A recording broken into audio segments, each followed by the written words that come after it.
The information provided in this video is for educational purposes only and does not constitute legal, financial, or psychological advice. We are not attorneys, financial advisors, or therapists. Divorce laws vary by state, and your situation is unique. It is crucial to consult with qualified professionals in your jurisdiction for advice tailored to your specific circumstances. You come home from work. The house is quiet. Too quiet. There's a note on the kitchen counter, and your stomach plummets. Or maybe there's no note. Maybe there's just an empty space in the closet where her clothes used to be. Or maybe the moment is more formal. A stranger at your door, handing you a manila envelope that feels heavier than it has any right to be.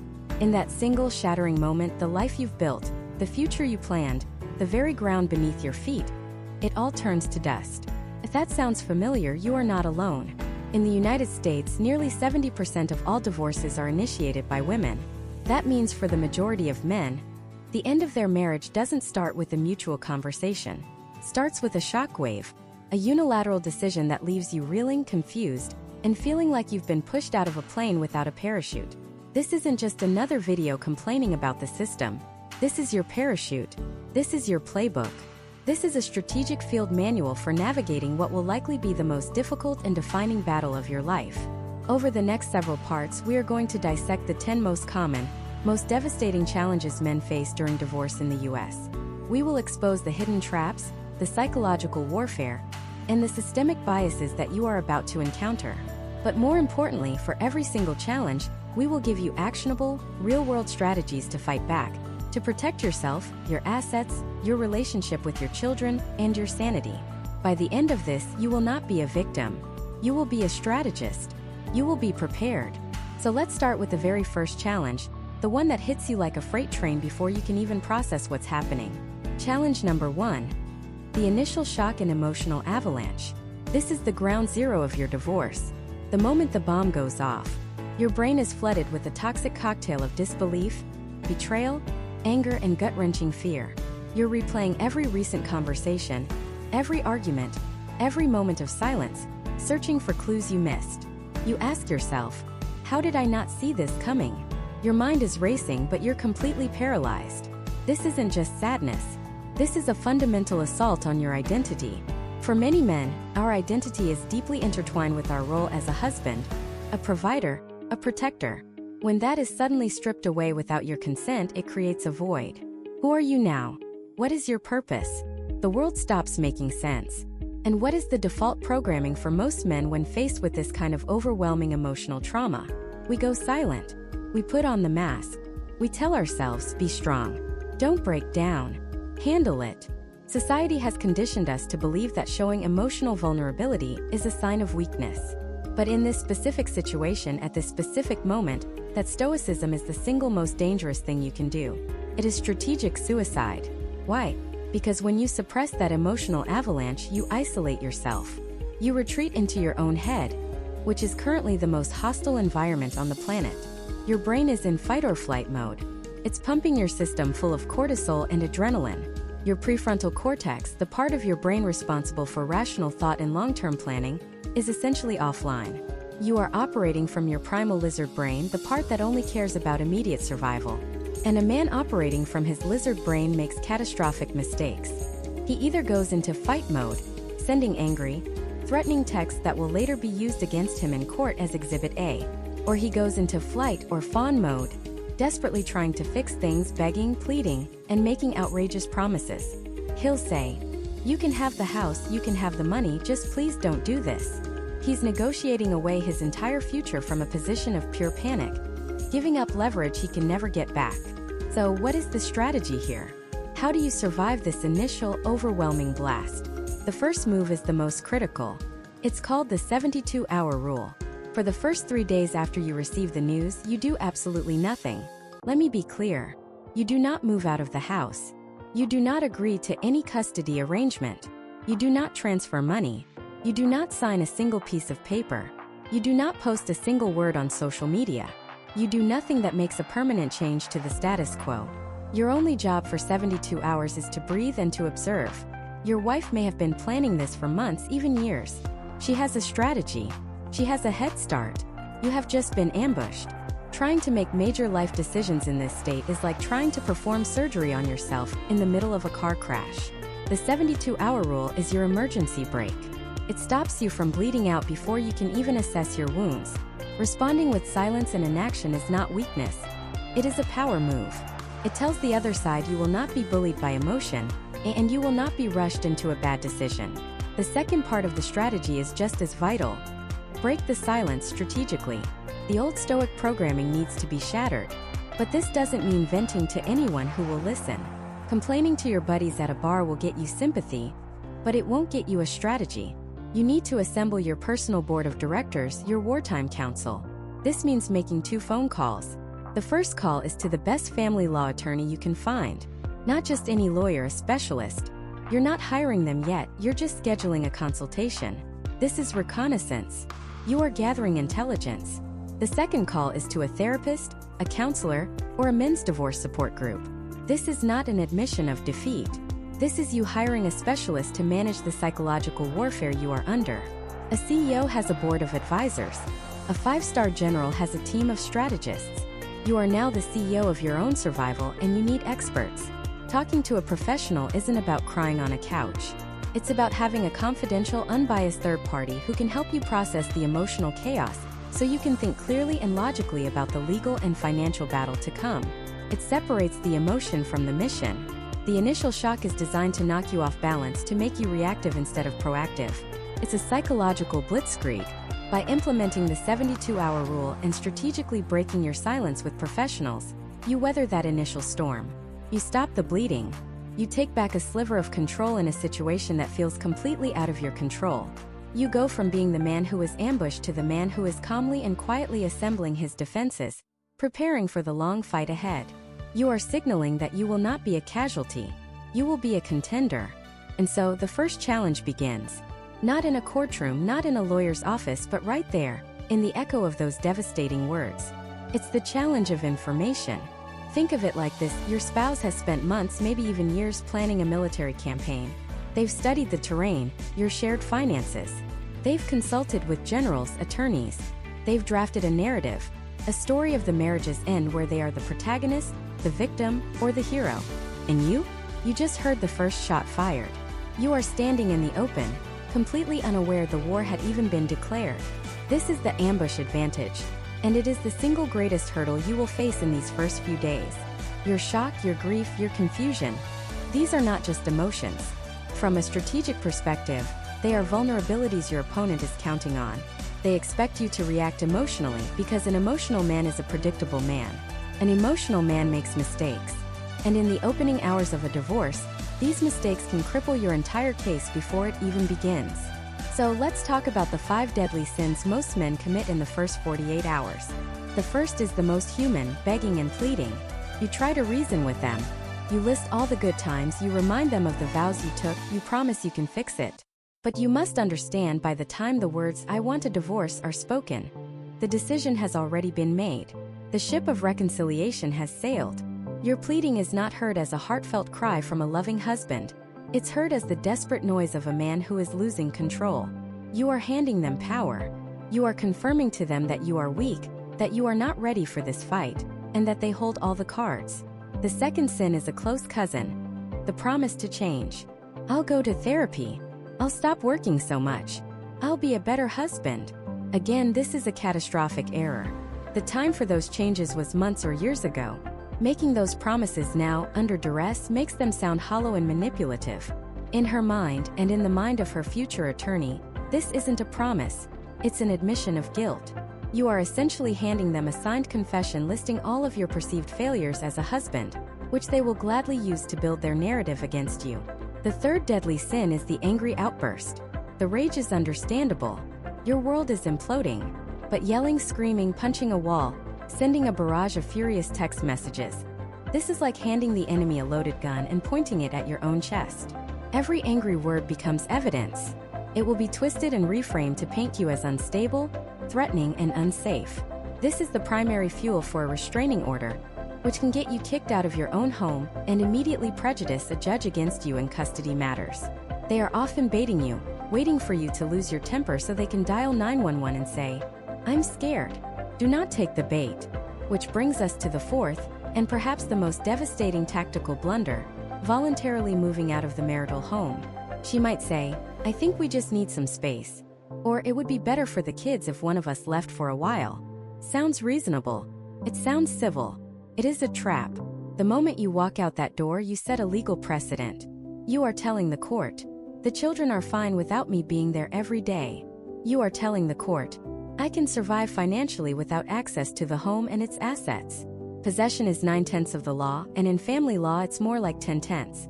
Leaving the home, unless there is a credible threat of physical violence, is an act of strategic suicide. You do not leave. The house is half yours. The children need their father. You stay put and become a calm, stable, and unmovable presence in their lives. Finally, the fifth sin, falling for the "let's be amicable" trap. "We don't need lawyers," she'll say. "Let's just figure this out between us. It will be cheaper and easier." While an amicable divorce is the ideal, you must be ruthlessly skeptical of this offer when it comes in the opening phase. It is often a strategy to get you to agree to a terrible financial settlement or a restrictive custody arrangement without the benefit of legal advice. They've already spoken to a lawyer who has told them what they are entitled to. Now their goal is to get you to agree to that or more while making you feel like it was your idea. You should always be civil. You should always be polite. But you do not engage in any negotiation without your own counsel. So what do you do instead? You swallow the pain. You compartmentalize the rage. And you transform from a husband into an intelligence operative. Your first mission is to close the information gap. Stop talking and start observing. Your home is now an active front. Every conversation is a potential deposition. Your spouse, knowingly or not, will reveal their strategy. They will hint at what their lawyer told them. They will talk about what their friends are saying. Listen. Take mental notes. Your second mission is reconnaissance. You need to quietly and systematically gather financial intelligence. You are not stealing. You are making copies. Bank statements, credit card statements, mortgage documents, car loans, retirement account statements, tax returns for the last 5 years. Download them from your online accounts. Take clear photos with your phone. Create a secure cloud storage account like a new Dropbox or Google Drive that your spouse does not have access to, and upload everything. This is your war chest of data. In a divorce, the person with the most organized and complete financial picture has a massive advantage. While you do this, you become what's known as a gray rock. You are polite, you are present, but you are unreactive. You don't engage in fights. You don't discuss the future of the relationship. If she asks you what you're thinking, your answer is calm and simple. This is a lot to process. I need some time. You give her nothing. No emotional outbursts, no promises, no threats, no substantive conversations about the divorce. You are a black hole for information. She will get frustrated by this because it robs her of the control she gained from the ambush. Her plan relied on your emotional reaction. By denying her that, you are taking your first step toward leveling the playing field. Start a private journal. A simple notebook or a password-protected document. Document everything. The date and time she told you. What was said. Who was present. If she takes the kids and leaves for the weekend without discussing it, write it down. If she makes a verbal threat or an admission, write it down. This isn't for revenge. It's for your protection. Memories fade and get twisted, but a contemporaneous log of events is incredibly powerful evidence. This is not about being cold and unfeeling. The grief is real. The heartbreak is immense. You must find a healthy outlet for that. A trusted friend, a family member, a therapist. But inside your home, in the presence of your soon-to-be ex, you must be the disciplined soldier. You must be the contender you decided to become. You are weathering the initial barrage, holding the line, and quietly gathering the resources you need to fight back effectively. You've survived the initial shock. You've avoided the fatal mistakes that have sunk countless men before you. You've begun to assemble the raw data that will form the foundation of your entire case. You have stabilized the front. But make no mistake, you are still an infantryman holding a rifle against an enemy that has artillery, air support, and a detailed map of the battlefield. You cannot win this war alone. Your next move is the single most important decision you will make in this entire process. You need to hire a general. You need a lawyer. But not just any lawyer. Finding the right legal counsel is a minefield of its own, and choosing the wrong one can be just as damaging as having no representation at all. You aren't just looking for an attorney. You're looking for a wartime consigliere, and most men have no idea how to tell the difference. So let's break down what that actually means. A wartime consigliera isn't just a legal expert who can quote statutes. They are a strategist, a psychologist, and a realist all rolled into one. Their job isn't to tell you what you want to hear. Their job is to tell you what you need to know to win the war, or at the very least, survive it with as much of your life intact as possible. Most men, however, don't look for a consigliera. They make one of three catastrophic mistakes. The first and most common is hiring the cheapest lawyer they can find. This is the equivalent of shopping for a discount surgeon to perform open heart surgery. You think you're saving a few $1,000s on the retainer, but what you're really buying is a one-way ticket to financial ruin. The bargain attorney is often cheap for a reason. They might be inexperienced, fresh out of law school and learning on your dime. They might be part of a high-volume divorce mill that churns through cases like a fast food restaurant, giving your life-altering situation about 10 minutes of thought per week. They miss deadlines. They don't have the resources to properly conduct discovery. They get steamrolled by more experienced opposing counsel. Every dollar you save on their retainer will be paid back tenfold in a lopsided settlement, lost assets, or an exorbitant alimony order that will cripple you for decades. The cheap lawyer is the most expensive mistake you can possibly make. The second mistake is the polar opposite, hiring the most aggressive shark they can find. You've seen the ads on billboards or late-night TV. The guy with a sledgehammer, promising to fight for you and destroy your opponent. This appeals to a man's anger and his desire for vengeance. Feels good for a moment to think you're unleashing a monster on your ex. But here's the reality. Indiscriminate aggression is a terrible legal strategy. That shark is just as likely to bite you as the other side. Their primary tactic is to create conflict, because conflict generates billable hours. They'll file frivolous motions, engage in pointless, nasty correspondence, and turn every minor disagreement into a full-blown courtroom battle. And you pay for every minute of it. Judges, especially in family court, hate this. They see it for what it is: an attempt to punish the other party and enrich the lawyers. This scorched earth approach not only drains your bank account, but also guarantees that you will have zero chance of a functional co-parenting relationship in the future. You don't need a bulldog. You need a grandmaster chess player. Someone who knows that sometimes the most powerful move is a quiet, strategic one. The third mistake is hiring the friend of a friend. Your buddy from the gym says, "Oh, my cousin Vinny is a great lawyer. He handled my DUI." Or your dad recommends his corporate attorney who helped him with a business contract. This is a lethal error. Family law is a deeply specialized field. The laws governing custody, asset division, and support are complex and vary wildly from state to state, and even from county to county. The procedures are unique. The culture of the family court is unique. Hiring a lawyer who doesn't spend at least 90% of their time in family court is like asking your family doctor to perform brain surgery. They might know the general anatomy, but they don't know the intricate details where cases are won and lost. They don't know the local judge's tendencies. They don't have relationships with the opposing attorneys. They are an amateur walking into a professional's arena, and your life is what's at stake. So how do you find the right one? You have to change your mindset. You are not a desperate man looking for help. You are the CEO of a multi-million-dollar corporation called Your Future Incorporated, and you are conducting interviews to hire the single most important executive on your team. The initial consultation is not a sales pitch from them. It's an audition, and you are the casting director. Your first filter is absolute specialization. Do not, under any circumstances, hire a lawyer who is a general practitioner. Their website should scream family law and divorce. When you sit down with them, your first question should be, what percentage of your practice is dedicated to divorce and family law?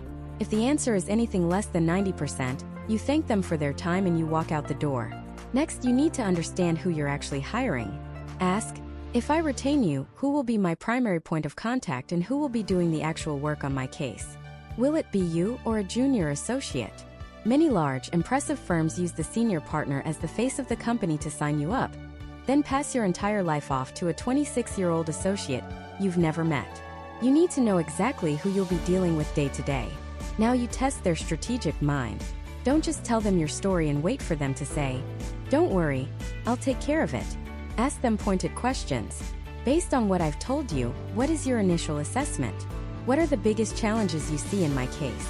What would be your proposed strategy moving forward? Listen carefully to the answer. Are they giving you a thoughtful, nuanced plan that involves negotiation, mediation, and a clear path for litigation if necessary? Or are they just giving you generic, aggressive bluster? A great lawyer will talk about cost-benefit analysis. They'll say things like, "We can fight over the antique dining set, but it's going to cost you $5,000 in my fees to do it. It's not worth it." That is the voice of a strategist, not a salesman. You also need to grill them on communication and finances. Ask, what is your policy on returning phone calls and emails? What is your average response time? A lawyer who goes dark on you is a massive liability. Then, can you please walk me through your fee structure? What is the retainer? What is your hourly rate? What is the hourly rate for paralegals and associates? What expenses are billed to me? Get it all in writing. Financial surprises are the last thing you need. Finally, you ask the single most important question, the one that reveals their character. What is the best case scenario for me, and what is the worst case scenario? A lawyer who only paints a rosy picture, who promises you the sun, the moon, and the stars is lying to you. They are telling you what you want to hear to get your retainer. A true wartime consigliera will be brutally honest. They will tell you the strengths of your case, but more importantly, they will tell you the weaknesses. They will prepare you for the worst possible outcome, not because they think it will happen, but because a good general prepares for every contingency. That honesty is the ultimate sign of respect. It means they see you as a partner in the fight, not just a paycheck. Watch for the red flags, the guarantee of a specific outcome. The lawyer who spends the whole meeting bad-mouthing your spouse or her attorney. It's unprofessional and a sign they focus on drama instead of strategy. The high-pressure tactic.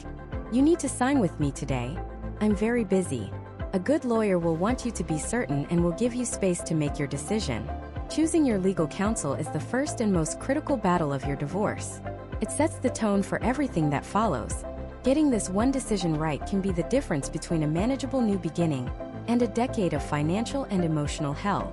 It's not just about hiring a lawyer. It's about choosing the architect who will design the blueprints for the rest of your life. Get it wrong, and the entire structure will be built on a foundation of sand, ready to crumble at the first sign of a storm. And that storm often has a name: the family court system. This is the next great challenge, a labyrinth where the rules are written in a language you don't speak, and the map you're given is deliberately confusing. For most men, your only interaction with the legal system has been a speeding ticket or serving on jury duty. You believe in justice. You believe that if you just tell the truth, if you're honest and fair, the system will recognize that and treat you accordingly. That belief is the first casualty of divorce. Walking into a family courthouse for the first time is a profoundly disorienting experience. It's not like the grand wood-paneled courtrooms you see on TV. It's usually a sterile beige room with fluorescent lights that hum and flicker, filled with an air of quiet desperation. You're surrounded by people at the lowest points of their lives. And you realize with a sinking feeling in your gut that you are now one of them. You are no longer an individual, you are a case number, a file in a cabinet. And that file begins with what's often called the paperwork avalanche. Before you even step in front of a judge, you're handed a stack of documents, the most notorious of which is the financial affidavit. This isn't just a form. It's a forensic colonoscopy of your entire financial existence. Every paycheck, every investment, every asset, every debt, every single dollar you've spent for the last several years must be accounted for. You think you're just listing facts, but you're not. You're handing your opponent the ammunition they will use to paint you as either a reckless spender or a deceitful miser, and sometimes impossibly both at the same time. That weekend trip with your buddies 2 years ago? That wasn't a well-deserved break. That was dissipation of marital assets. The new set of golf clubs you bought? Proof of your selfish disregard for the family's financial needs. The cash you took out to pay the gardener? You're obviously hiding money. Every line item is a potential landmine. You spend weeks, even months, digging through old bank statements and credit card bills. Your life reduced to a series of transactions on a spreadsheet. It's an exhausting, soul-crushing process. And it's designed to be. It's the first step in wearing you down. Then comes the discovery phase. This is where your wife's attorney can demand almost anything. Your work emails, your text messages, your social media history, your personal journals. They are searching for a single sentence, a single photo, a single mistake they can take out of context and use to assassinate your character in front of a judge who knows nothing about you except what's in that file. This leads to a pervasive feeling many men describe: the sense that you are presumed guilty until proven innocent. The system, whether by design or by unconscious bias, often operates on a set of outdated assumptions. The assumption that the mother is, by default, the primary, more nurturing parent. The assumption that the husband was the primary breadwinner and therefore must have a hidden stash of cash somewhere. You find yourself in the bizarre position of having to prove you're a good father. You have to bring in calendars to show you attended parent-teacher conferences. You have to get friends to write affidavits testifying that they saw you playing catch with your son in the park. You have to document every single thing you do for your kids, things you never thought twice about before, because now your entire relationship with them is under a microscope, being judged by a stranger in a black robe. And the process itself is a form of psychological warfare. It's called the slow grind. A divorce is rarely a single, decisive event. It's a war of attrition fought through a series of motions, hearings, and continuances, often stretched out over a year, 2 years, or even longer. Let me tell you about a guy we'll call David. David was a software engineer. A logical, problem-solving kind of guy. When his wife filed for divorce, he was heartbroken, but he thought, okay, we're adults. We can be reasonable. We'll split everything 50-50, work out a fair custody schedule, and move on. His wife hired a pitbull attorney. David's first hearing was for temporary orders, a hearing to decide who stays in the house, who gets the kids, and who pays whom while the divorce is pending. David went in, representing himself at first, thinking he would just explain the situation logically to the judge. He walked into a buzzsaw. His wife's attorney stood up and painted a picture of David as a controlling, emotionally distant workaholic who was never home, and who was now trying to financially bully his wife into submission. They twisted his long hours at work, the hours that paid for the very house they were fighting over, into a narrative of neglect. They took his request to sell the house and split the equity, which he saw as the only fair solution, and framed it as an attempt to make his wife and children homeless.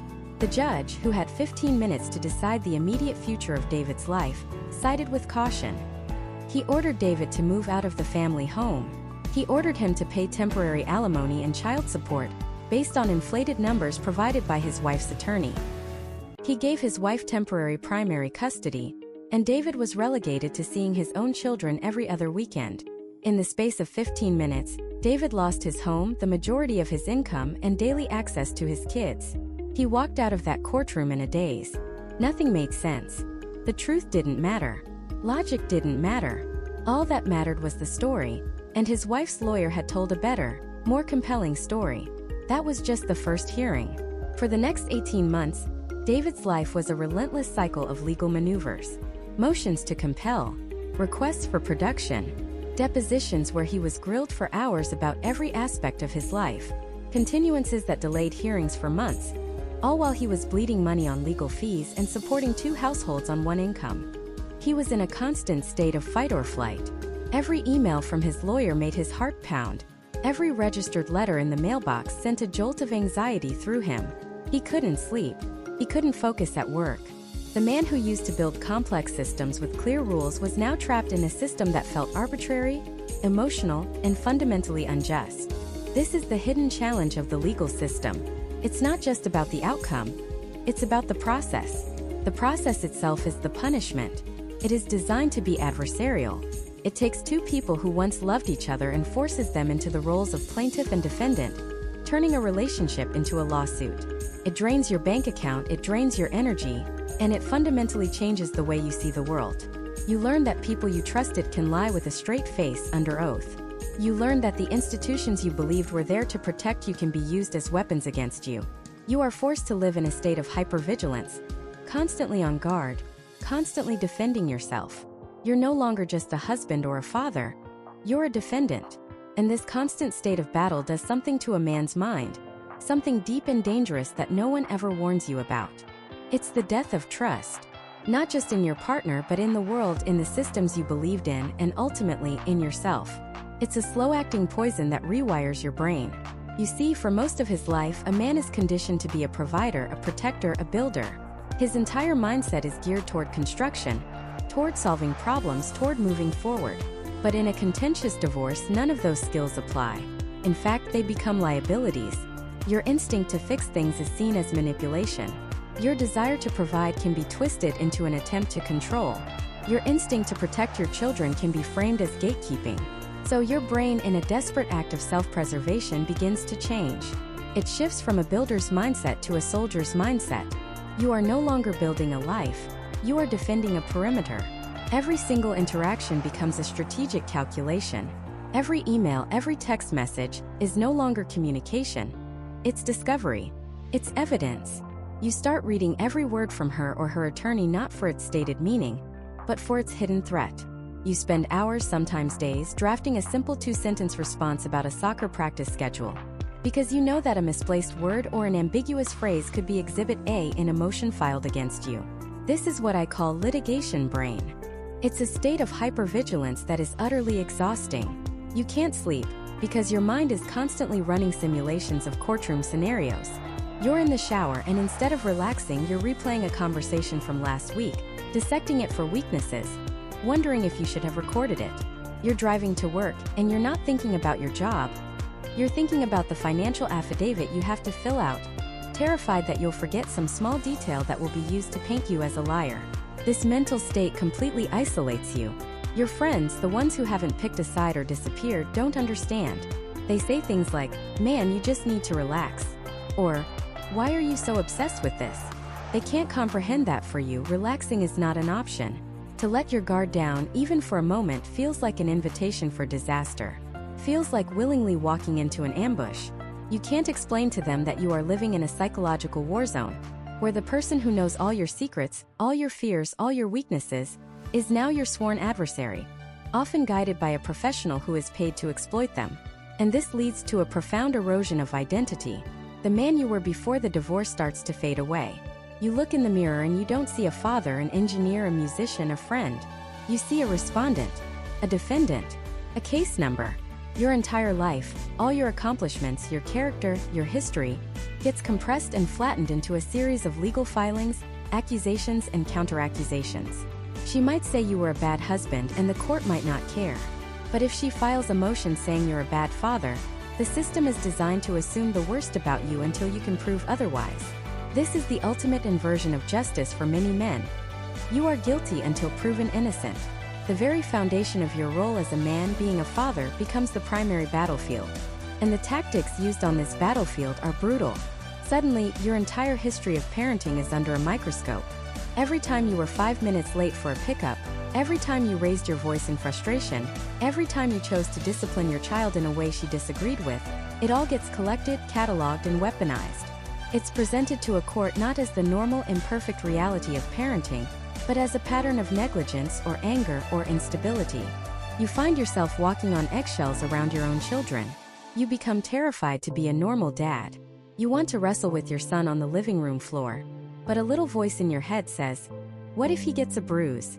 What if she calls that abuse?" You need to tell your daughter she can't go to a party, and you hesitate, not because you're unsure of your decision, but because you're afraid of the tantrum that might be reported back to a social worker as you being unable to cope with your child. This fear creates a chasm between you and your kids at the very moment you all need connection the most. They can feel your tension. They don't understand why dad is suddenly so quiet, so careful, so distant. They don't know that you're terrified that anything you say can and will be used against you.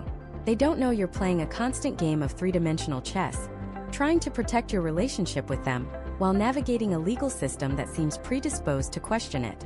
And the physical toll of this constant, unrelenting stress is immense. This isn't just an emotional struggle, it's a biological one. The human body is not designed to live in a state of fight or flight for months, or even years on end. The constant flood of cortisol and adrenaline starts to break you down piece by piece. Starts with insomnia. You lie awake at 3 a.m., your heart pounding, your mind racing. Then comes the weight change. Some men lose their appetite completely, withering away. Others start stress eating, packing on pounds because it's the only comfort they can find. Your blood pressure skyrockets. You start getting headaches, stomach problems, chest pains. You go to the doctor and he tells you it's just stress, that you need to meditate or do yoga. But how do you meditate when you feel like your life is on fire? How do you find your zen when you're worried a process server is going to show up at your office and humiliate you in front of your colleagues? Your hair might start to thin. You feel a decade older in a matter of months. You are physically decaying under the weight of the conflict. This is the secret silent killer in divorce for men. It's not just the loss of the marriage or the house. It's the complete and total demolition of your mental and physical well-being. You are trapped in a prison where the bars are made of fear, paranoia, and a legal system you can no longer trust. You are fighting a war on two fronts, one in the courtroom, and a much more dangerous one inside your own head. And while you're bleeding out, emotionally and physically, the world outside this personal hell seems to be blissfully unaware, offering simplistic advice that feels like a slap in the face. They have no idea that the very act of survival requires you to become someone you don't even recognize. A man constantly looking over his shoulder, waiting for the next attack, a man whose mind is no longer his own. It's a form of psychological warfare where the enemy is a reflection in the mirror. Every morning you wake up not with a plan for the day, but with a battle plan against your own thoughts. The intrusive reel of memories, the good times that now feel like a lie, the arguments replayed with a new sinister clarity. It runs on a loop you can't shut off. Sleep offers no escape. It's just a doorway to nightmares where you're falling or fighting, or losing your family all over again. You wake up more exhausted than when you went to bed, with a lead weight in your chest that you can't explain but can't get rid of. This is the silent, grinding engine of despair that so many men face, and it's a battle fought entirely in the dark, with no witnesses and no allies. Society has handed men a very specific and very cruel set of tools for dealing with emotional trauma: a hammer and a bottle of whiskey. We're taught from boyhood to be stoic, to be the rock, to man up. Crying is weakness. Asking for help is failure. So when the emotional tsunami of divorce hits, most men have no idea how to swim. They just try to stand there and take it while the waves crash over them, pulling them under. The pressure to maintain a facade of control, of being fine, is immense. You go to work, you smile at your colleagues, you talk about the weather, all while a civil war is raging inside you. Every polite conversation feels like an act of monumental effort, like you're a spy in a foreign country, terrified your cover will be blown and they'll see the wreckage you're hiding. This internal pressure cooker inevitably explodes. For some, it's a slow leak. It's the increasing reliance on a few beers after work, which turns into a few more. It's the mindless scrolling on your phone for hours, just to numb the part of your brain that thinks. It's isolating yourself from friends because the effort of pretending to be okay is too much, and the fear of admitting you're not is even greater. Your friends, well-meaning as they are, often make it worse. They offer platitudes like, "You'll be better off," or, "There are other fish in the sea." They don't understand that you're not mourning the loss of a fishing spot. You're mourning the loss of the entire ocean. You're mourning the future you meticulously planned, the identity you built, the person you were. When a friend tells you to get back out there, it feels like they're telling an amputee to just walk it off. They don't see the phantom limb of your marriage, an ache for something that isn't there anymore, but still hurts with an excruciating reality. For other men, the explosion is sudden and catastrophic. It's a full-blown panic attack in the middle of the grocery store, your heart pounding like a drum solo against your ribs, the fluorescent lights buzzing like 1,000 angry hornets. You can't breathe. You think you're having a heart attack. You think you're dying. And in a way you are. A part of you is dying and your body is reacting to the trauma. It's the sudden uncontrollable sobbing in your car, parked on the side of the road because a song came on the radio. Asterisk your asterisk song.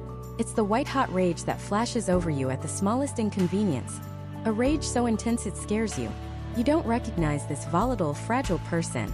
This isn't you. The statistics on this are chilling. Men's suicide rates are already alarmingly high, but after a divorce, they skyrocket. Divorced men are significantly more likely to die by suicide than married men, a stark testament to the devastating psychological toll. It's a silent epidemic hidden behind a wall of masculine pride and societal expectation. This isn't just about feeling sad. It's about a fundamental collapse of identity. For generations, a man's worth was often measured by his ability to be a provider and a protector for his family. He was the husband, the father, the bedrock. When the divorce papers are filed, that identity is shattered into a million pieces. He's no longer the husband. His role as a father is being threatened and redefined by a court system. His ability to provide is being carved up and sent away to a home he's no longer allowed to enter. So the question that haunts him in the dead of night is, if I'm not that man anymore, who am I? This existential void is terrifying. It's a black hole that threatens to swallow what's left of him. He looks at old photos and sees a stranger smiling back. That man had a life, a purpose. This man, the one staring into the bathroom mirror at 3 a.m. with hollowed-out eyes, has only questions and a gnawing emptiness. He's been stripped of his role, his routine, his future. The very architecture of his life has been demolished, and he's left standing in the rubble, with no blueprint for how to rebuild. And the physical body keeps the score. The constant stress, the cortisol flooding your system, it takes its toll. It's the inexplicable weight loss because your stomach is in knots and food tastes like cardboard. Or it's the weight gain from seeking comfort in junk food and inactivity. It's the chronic insomnia, the headaches, the back pain, the sudden vulnerability to every cold and flu that goes around because your immune system is shot. Your body is screaming what your voice is not allowed to say. I am not okay. I am breaking. This profound state of emotional and psychological vulnerability is the least understood and most dangerous part of the entire process. It's an invisible injury that can be far more debilitating than any financial loss. You're navigating the most complex legal and financial challenge of your life, while simultaneously fighting a war for your own sanity. You're expected to be sharp, strategic, and resilient in court depositions and mediations, when most days, just getting out of bed feels like a heroic act. The system demands a warrior, but you feel like a refugee. He's been stripped of his home, his savings, his wife, his very sense of self. He is a ghost walking through the ruins of his own life.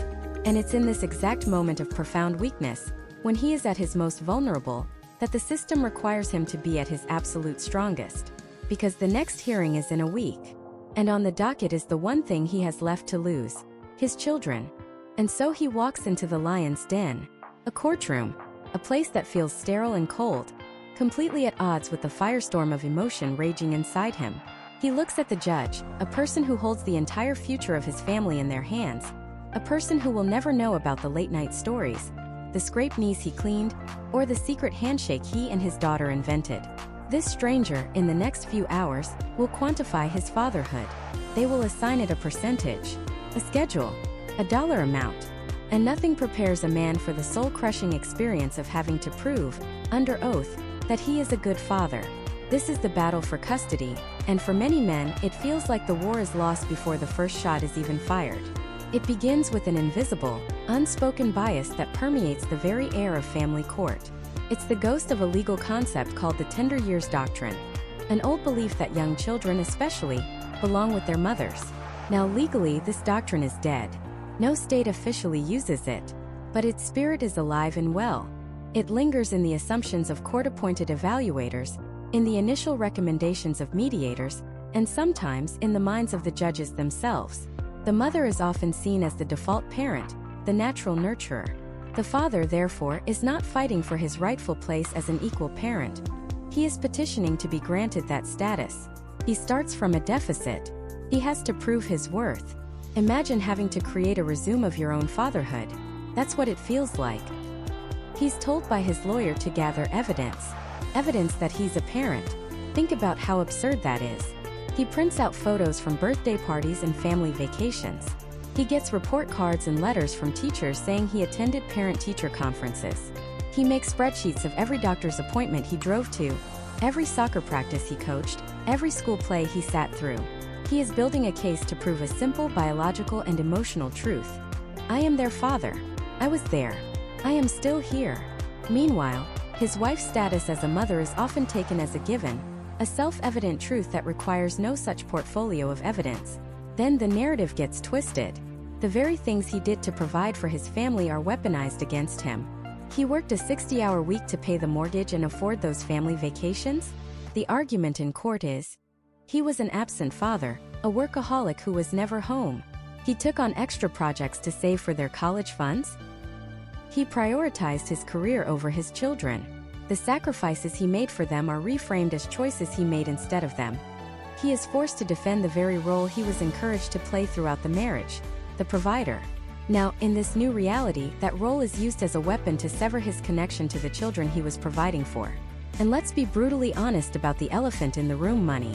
In nearly every state, the amount of child support is directly tied to the number of overnights each parent has with the children. This creates a perverse and toxic incentive. The fight for custody becomes entangled with a financial battle. A father fighting for 50-50 parenting time isn't just fighting for his right to tuck his kids in at night. He is often, simultaneously, fighting against a financial outcome that could cripple him. His ex-wife's lawyer might argue for a 70-30 split in her favor, which not only gives her more control over the children's lives, but also guarantees her a higher monthly child support payment. This puts the man in an impossible position. He's pouring his life savings into a legal fight to see his own children more. And he's painted as a deadbeat trying to get out of paying child support. His ex might even say to him, "If you just agreed to my terms, we could stop all this fighting. You're the one dragging the kids through this." It's a masterful, cruel piece of psychological jujitsu. He is blamed for the conflict that is being forced upon him, and his love for his children is used as leverage to get him to surrender his rights, his time, and his money. He learns about a phenomenon called gatekeeping. This is where one parent, usually the one who has primary physical custody at the beginning of the separation, controls the other parent's access to the children. Phone calls go unanswered. He'll show up for his scheduled pickup time and no one is home. Plans are changed at the last minute. He is slowly, methodically, erased from the children's daily lives. Then, months later in court, the argument is made. The children have adjusted to their new routine. It would be disruptive to change it now. Besides, as you can see, he hasn't been that involved lately. The very distance created by the gatekeeper is used as evidence to justify keeping that distance permanent. He's being framed for a crime he didn't commit, and his children are the silent victims. All of this happens under a microscope. He has to be perfect. He can't lose his temper when a false allegation is thrown at him in a deposition. He can't break down in tears in front of a court-appointed evaluator, lest he be seen as unstable. He has to keep his home immaculate for the home study, his finances perfectly in order for the discovery process, and his emotions completely in check during mediation. He has to be a pillar of strength and stability at the exact moment his entire world has been turned into rubble. He feels like an actor playing the part of a good father, for an audience of strangers who will decide if he gets to keep the role. He sits in the sterile hallway outside the courtroom, waiting for his turn. He sees other men, their faces etched with the same blend of fear and exhaustion. They don't speak to each other, but they exchange a silent, knowing glance. It's the look of men who have been pushed to the absolute brink, who have been financially drained, emotionally battered, and systematically disadvantaged by a process that is supposed to be about the best interests of the child. But it feels less like a system designed to help children, and more like a gladiatorial arena where parents are forced to fight, and the winner is simply the one left standing, regardless of the cost. He's spent tens of thousands of dollars. He's submitted hundreds of pages of documents. He's had his character assassinated by the person he once vowed to spend his life with. And now all of it comes down to this. The bailiff calls his name. He takes a deep breath, straightens his tie, and walks back into the courtroom, knowing that the next words he hears could define the rest of his life, and more importantly, the rest of his children's. The air in the courtroom is stale, heavy with the scent of old paper and unspoken anxieties. Mark's own heart is a frantic drum against his ribs. He sits at the plaintiff's table, his lawyer beside him, a stoic presence offering little comfort. Across the room, his soon-to-be ex-wife sits with her own counsel. She won't meet his gaze. He looks past her, to the wooden seal of the state hanging on the wall behind the judge's empty chair, a symbol of the immense, impersonal power that is about to redraw the map of his entire world. The judge enters, a figure in a black robe who seems to carry the weight of 100 broken families on his shoulders. He doesn't smile. He doesn't need to. He clears his throat, the sound echoing in the silent room, and begins to speak. The words come out in a monotone, a stream of legal jargon that Mark's lawyer had tried to prepare him for. But preparation is a flimsy shield against the reality of this moment. Having reviewed all submitted evidence, and having heard testimony from both parties, the judge shuffles some papers. Mark feels a cold dread creeping up his spine. He'd told the truth.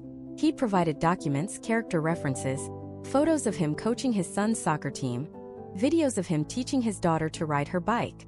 He was a good father. An involved father. That had to count for something, right? Then the hammer falls. The judge grants them joint legal custody. For a split second, a tiny spark of hope ignites in Mark's chest. Joint legal custody. It means he still has a say in the big decisions: education, healthcare, religious upbringing. It's a confirmation that the court sees him as a competent parent. But that spark is extinguished almost immediately by the next set of words. Primary physical custody is awarded to the mother. Primary physical custody. The phrase hangs in the air, thick and suffocating. The judge continues, outlining the parenting plan. It's a standard possession order. Mark will have the children on the 1st, 3rd, and 5th weekends of the month. He'll get them for 2 hours on a Wednesday evening for dinner, and they'll split the holidays. His summer visitation is capped at 30 days. 30 days. He used to see his children 365 days a year. Now, his time with them is being rationed like a scarce commodity. He's being demoted from dad to visitor, a weekend guest in the lives of his own children. This is one of the most brutal, soul-crushing challenges men face in the divorce process. The perceived and often very real bias in custody battles. Legally, the old doctrines that automatically favored mothers are off the books. No judge will openly say they're giving the kids to the mom, because she's the mom. But a deep-seated cultural inertia often persists. It's an implicit bias that views mothers as the primary nurturers and fathers as the primary providers. And despite decades of societal change, where fathers are more involved than ever before, this old script still plays out in family courtrooms every single day. Mark presented evidence that he handled half the school drop-offs, attended every parent-teacher conference, and was the one who stayed home when the kids were sick. But his wife was a stay-at-home mother. And in the eyes of the court, the parent who was home more during the marriage is often seen as the primary caregiver, the anchor of stability for the children. The argument is that it's in the best interest of the child to disrupt their routine as little as possible. So, they stay in the family home with the parent who was there the most. On the surface, it sounds logical. But for a father like Mark, it feels like a punishment for working to provide for the very family that is now being taken from him. He wasn't an absent father. He was a working father. And the system, in its attempt to create stability, has just created a massive, gaping wound in his relationship with his children. He's no longer the guy who tucks them in at night, who helps with homework, who's there for the small, everyday moments that truly build a bond. He's now the fun weekend dad. A role he never asked for and one that feels like a hollow caricature of true fatherhood. But the judge isn't finished. He moves on to the finances. And this is where the second punch lands, aimed directly at Mark's ability to survive, let alone rebuild. The judge pulls out a calculator, and in a few cold mathematical steps, he liquidates Mark's future. First, child support. The amount is determined by a state-mandated formula, an algorithm that takes both parents' incomes and the custody arrangement into account. Since his ex-wife has no current income and has primary custody, the burden falls almost entirely on Mark. The number the judge reads aloud makes him physically flinch. It's nearly 40% of his take-home pay. He does the math in his head instantly. After his rent, his car payment, and now this, there will be almost nothing left. And then comes the alimony, or as it's sometimes called, spousal support. Because his wife sacrificed her career to raise the children, the court determined she is entitled to support to help her get back on her feet. The judge orders rehabilitative alimony for a period of 5 years. It's another huge chunk of his income gone every month. For the next 60 months, combined, the child support and alimony payments feel less like support and more like a penalty. This is the financial guillotine that so many men face. They are ordered to maintain their family's previous standard of living in a home they are no longer allowed to live in. For children they now see only a fraction of the time, all while trying to build a new life for themselves on the scraps that are left over. It creates an almost impossible situation. How is he supposed to afford a home big enough for his children to have their own rooms when they visit on his weekends, if all his money is going to maintain their rooms in his old house? How can he save for the future, for his own retirement, when his present is being so completely consumed? This financial arrangement often breeds a deep and lasting resentment. It can make a man feel like he's been reduced to nothing more than an ATM. His value, in the eyes of the court and often his ex-spouse, is boiled down to a dollar amount. He's no longer a husband, no longer a full-time father, but he is, without fail, a monthly payment. The emotional weight of this is staggering. It's a feeling of being trapped, of working a job you may hate just to send a check to a person who no longer wants you, to support a life you are no longer a part of. It's a golden cage, where the price of freedom from a broken marriage is a form of indefinite financial servitude. The judge's gavel strikes the block of wood. The sound is sharp, final. It's over. Just like that, in less than 20 minutes, Mark's life has been completely rewritten by a stranger in a black robe. His lawyer puts a hand on his shoulder and says something, but the words are just a dull buzz in his ears. He stands up on legs that feel like they might buckle. He walks out of the courtroom, past his ex-wife, who still won't look at him. He doesn't feel anger. He doesn't feel sadness. He feels nothing. A profound hollow numbness. The world outside the courthouse seems too bright, too loud. People are going about their days, laughing, talking on their phones, completely oblivious to the fact that his universe has just collapsed.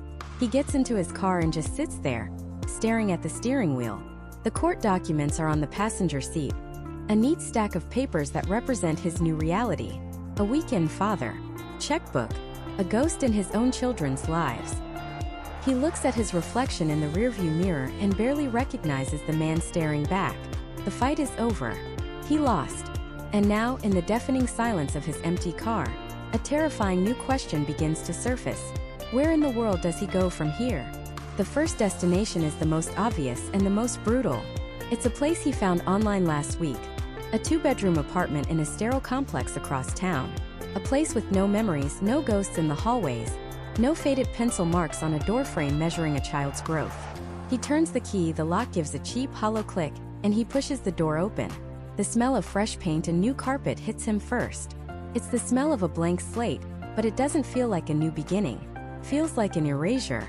He steps inside, his dress shoes echoing in the empty space. This is it. This is where he goes. He drops his keys on the Formica countertop, and the clatter is obscenely loud in the silence. For 20 years, his identity was forged in the heat of family life. He was a husband. He was a dad. He was the guy who fixed the leaky faucet, who grilled burgers on the 4th of July, who carried sleeping kids from the car to their beds. Each role was a pillar holding up the man he understood himself to be. Now, in an instant, those pillars have been kicked out from under him. The court, with the stroke of a pen, declared him not a husband. The custody arrangement, with its rigid schedule, has demoted him from dad to the kid's father who lives somewhere else. And the provider? That one's the cruelest joke of all. He's still providing, all right. A staggering percentage of his paycheck is now automatically diverted to a home he's no longer allowed to enter, to support a life he's been surgically removed from. He is a financial engine detached from the vehicle it was built to power. He is a ghost haunting his own bank account. So who is he now? He stands in the middle of his new empty living room, and he has no answer. He is just a man in a room, and the weight of that nothingness is heavier than anything he's ever carried. The first night is the longest. He orders a pizza because it's the only thing he can think to do. He eats 2 slices standing over the box on the counter, the rest going into a refrigerator that contains only a bottle of water and a jar of mustard. There's no one to ask how their day was, no one to argue with about what to watch on TV. There's just the hum of the fridge and the distant sound of traffic. He pulls his phone out, his thumb hovering over the names in his contacts. His college buddy, Dave? No, Dave's got his own family, his own problems. What's he supposed to say? Hey man, my life just imploded, wanna chat? The shame is a physical barrier. Men aren't supposed to fall apart. They're supposed to suck it up to handle it. So he doesn't call. He opens a social media app instead, a spectator to the lives of others. He sees photos of friends on vacation, family barbecues, anniversary posts with gushing captions. It's a highlight reel of the life he just lost. Each picture is a tiny sharp jab to the ribs. He closes the app and the silence in the room rushes back in, louder than before. This is the loneliness that statistics can't capture. It's not just about being alone, it's about being severed. His social circle was a Venn diagram that has just been ripped in half. Friends he shared with his ex now walk on eggshells, unsure what to say, or worse, they quietly pick a side. Invitations to couples' game nights and neighborhood cookouts simply stop coming. He has become a social leper, a reminder of a failure that makes everyone else uncomfortable. So he stays in his empty apartment, and the walls start to feel like they're closing in. The silence isn't just an absence of sound. It's an active, suffocating presence. It's the sound of his new reality. Then comes the first scheduled FaceTime call with the kids. He props his phone up on a cardboard box, trying to make the empty wall behind him look intentional, less desolate. Their faces pop up on the screen and for a second his heart soars. But the conversation is stilted, awkward. They're in their bedrooms, the familiar posters on the walls, the life he built surrounding them. He's a face trapped in a 4-inch rectangle. He asks about school. It was fine, they say. He asks about soccer practice. It was okay. He can hear their mother's voice in the background, a casual domestic sound that now feels like a dagger in his ear. He's no longer privy to the small moments that make up a life. He doesn't know about the argument his son had with a friend at lunch, or the A+ his daughter got on her history report. He gets the summary, the Cliff Notes version of their lives, delivered with the polite distance you'd use for a relative you see once a year. He is an outsider looking in through a tiny digital window. The first weekend he has them is a frantic exercise in forced fun. He overcompensates, planning every minute. The zoo, the movies, pizza at a loud restaurant. Anything to fill the space, to avoid the quiet moments where the wrong questions might be asked. His new apartment isn't their home. It's a place they visit. Their toothbrushes are in a travel bag. Their clothes are in a duffel. He's trying to cram a week's worth of fatherhood into 48 hours, and it feels desperate and authentic. He feels less like a father and more like an entertainment director on a cruise ship. And then comes the worst moment of all, Sunday evening. The drop-off. Pulling up to the curb of the house he used to own.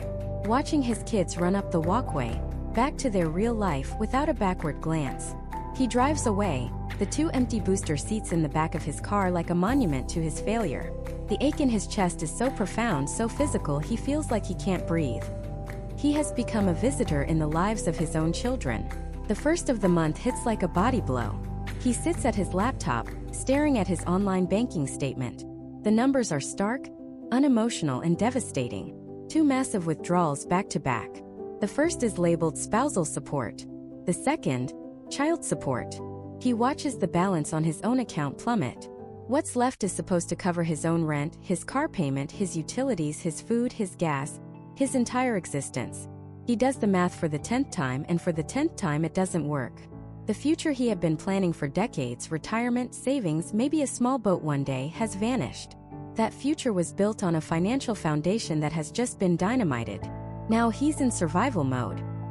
He's working 60-hour weeks, not to get ahead, but to simply tread water. He's pouring all of his energy, all of his life force, into a machine that sends the majority of its output to someone else. It breeds a dark, corrosive resentment that settles deep in his gut. He feels like a human ATM, a wallet with legs. Every purchase he makes for himself is fraught with guilt. Can he afford this coffee? Should he really buy the name brand cereal?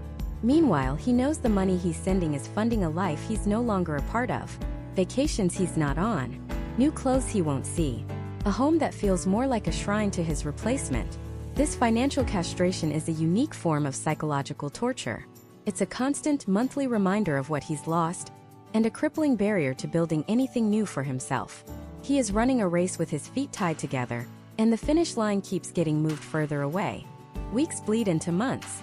The initial, frantic shock gives way to a dull, chronic ache. The stress becomes his new normal. He isn't sleeping through the night, waking up at 3 a.m. with his heart pounding, his mind racing through a checklist of anxieties. He's eating garbage, fast food, frozen dinners, because cooking a real meal for one person feels pathetic. He's drinking more than he should, a couple of beers after work turning into 4 or 5, just to numb the edges and quiet the noise in his head. He's stopped going to the gym. He's canceled plans with the few friends who still call. The isolation has become a habit, a perverse comfort zone. One morning, he's leaning over the sink to brush his teeth, and he catches his own eye in the mirror. It's the same man from the car, but worse. The circles under his eyes are darker. There are new lines etched around his mouth. His face looks puffy, and his eyes, once clear and focused, are now clouded with a kind of weary resignation. The man he barely recognized before is now a stranger living in his skin. The fight, the anger, the desperation, all of that has been burned away. And what's left is a hollowed-out exhaustion. The terrifying question that surfaced in his car, where in the world does he go from here, has morphed.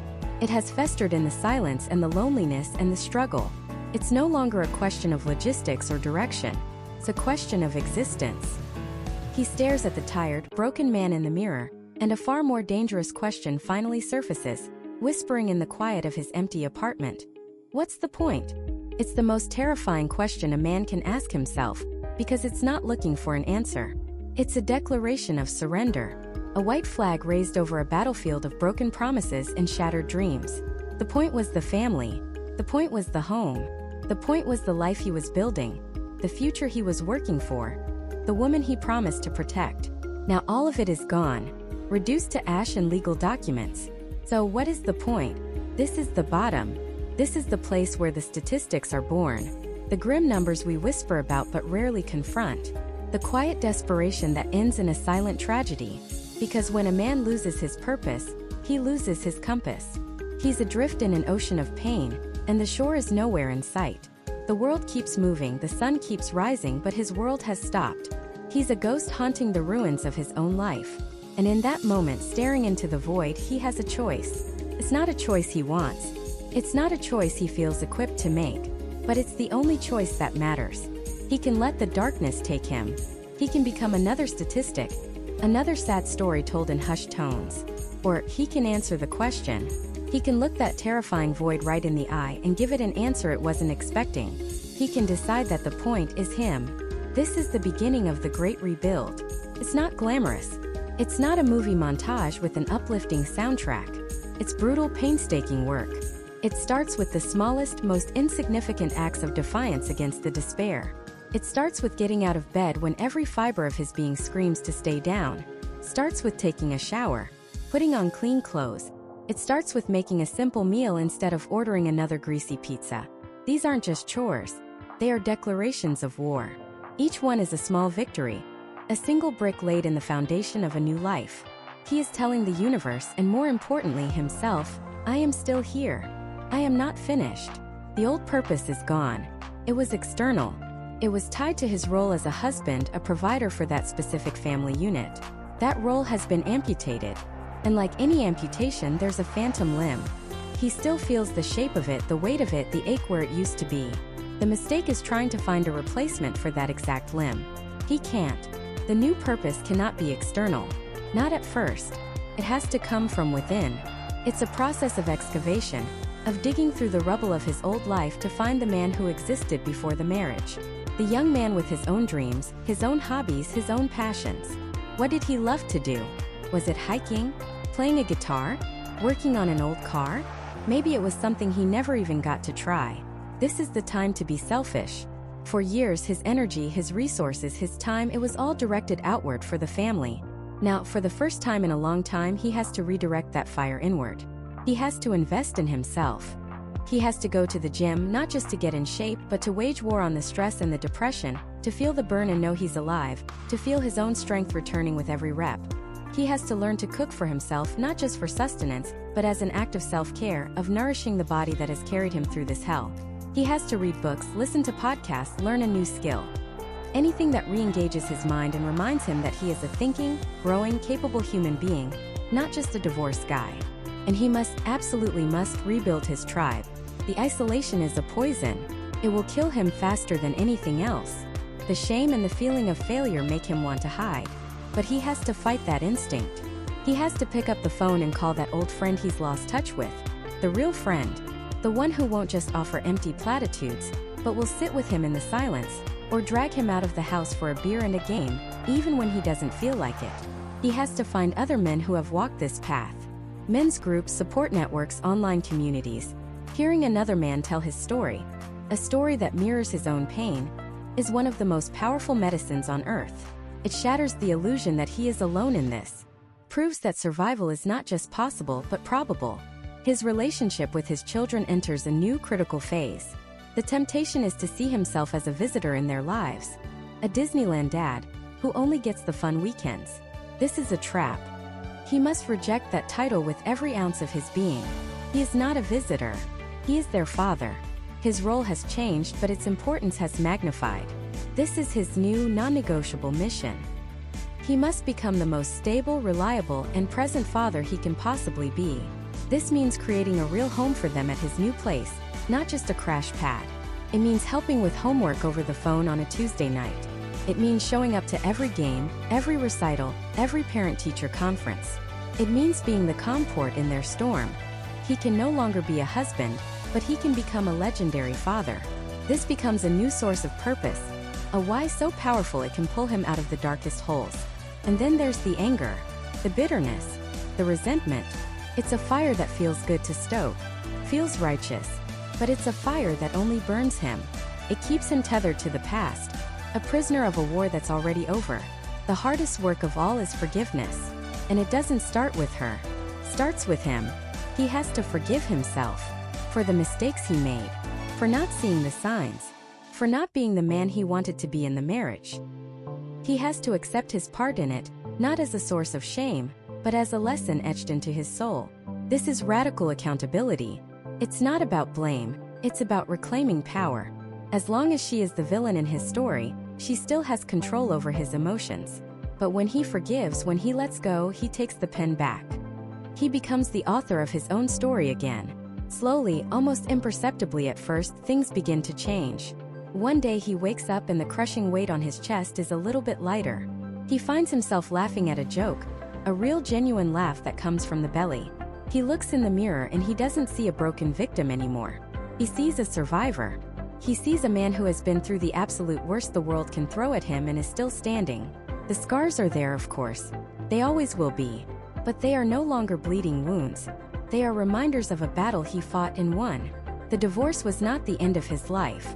It was a crucible, an agonizing fiery process that burned away everything that was false, everything that was weak, everything that wasn't truly him. And what emerged from that fire is a new man. A man who is more authentic. A man who knows his own strength.